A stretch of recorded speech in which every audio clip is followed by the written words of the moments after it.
Nevertheless, she persisted. That was the theme of the show that I was in 3 days after the end of the Women's Storytelling Festival. And yeah, I know that was not the smartest decision I ever made, putting myself in a show a few days after the biggest event of my year. But in my defense, they had asked me to be in the show several months before the Women's Festival. And at the time, I was like, well, that's after the festival. I'll have all the time in the world by then. Now, Madison and Park, emailed me in early January to say, we are huge fans of the Women's Storytelling Festival. We've never been, but we love the idea, and we are doing the exact same thing. We're bringing a show to DC starting in January that is a show of all women storytellers representing different generations. And we thought it would be great if you would come and tell in our show, and we'll promote the Women's Festival.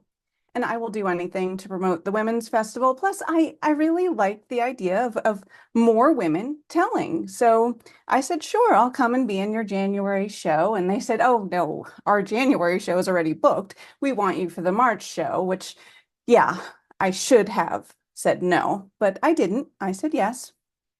And then they said, we don't have the theme yet or anything, but just know that we like our stories to be hopeful and fun and no longer than 7 minutes, which, everyone knows you can't tell a good story in under 7 minutes, but I said, sure, I'll do it.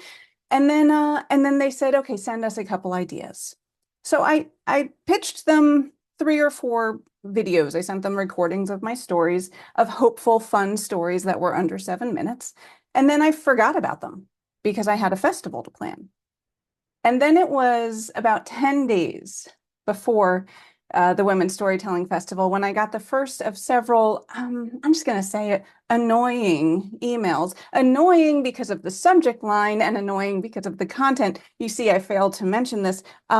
This show, when they said they represent generations, they meant that they choose storytellers from each decade, 20s, 30s, 40s, 50s, 60s, 70s, and above. And so as I had recently turned 50, I started getting emails from them with the subject line, Team 50s. I was Team 50s. How fun is that? And then they started telling me, they told me what the theme was. The theme was Nevertheless, She Persisted, which I was all on board with. I campaigned for Elizabeth Warren. I was excited to tell a powerful story about a strong woman. And then they said in the story we chose was this really kind of silly story that I tell about this time when I was 43 years old. My son was 2. I started hearing this humming sound in my ears, and I thought I was losing my hearing until my son heard it too. And then I realized that it was actually just the overhead light going bad. And I'm like, how is that story about Nevertheless She Persisted? Like, what does this have to do with that theme? And they said, oh, don't worry about it. No one pays attention to the theme anyway. We just really like that story. And then 3 days before the festival, they sent an email to Team 50s. And in that email, they told me about storytelling, about how storytelling audiences like people to be vulnerable and authentic. And then they gave me lots of advice about how to connect with their audience, which, I love that.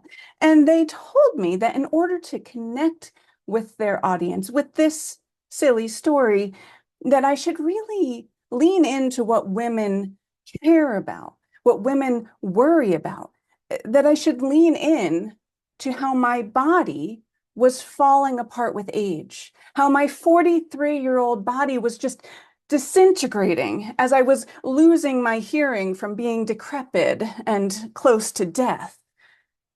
Now, I could have responded with a curse, but instead, what I'm a professional, and I just said, yeah, sure.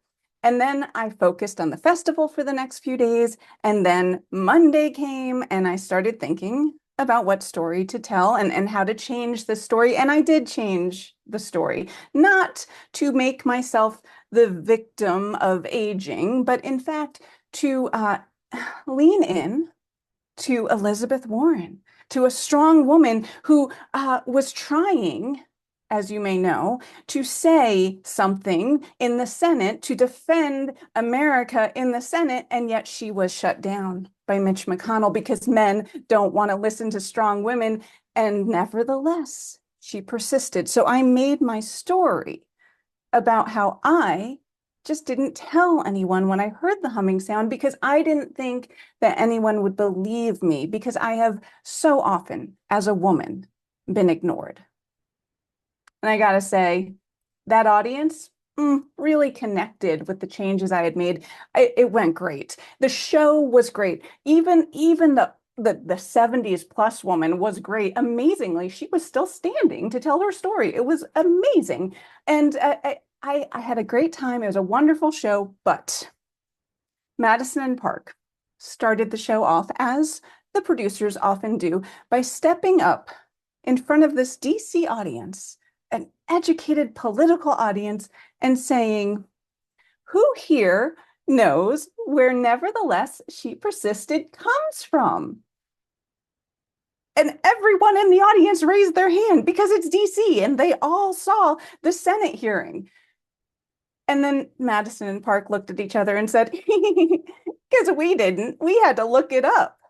And I was so angry in that moment at them. I thought, idiots, you are the problem. How could you not pay attention to this really amazing thing that happened in 2017? That was this battle where Elizabeth Warren was going to take down Trump. But then I had these two other women ask me to come and tell a story on a show about fools. And I started thinking about this whole thing in a different light. And I started wondering, who is the bigger fool? The women or the people who just didn't pay attention to what was happening in 2017, or those of us who watched, who listened, who paid attention, and who actually thought anything was going to make a difference? Thank you.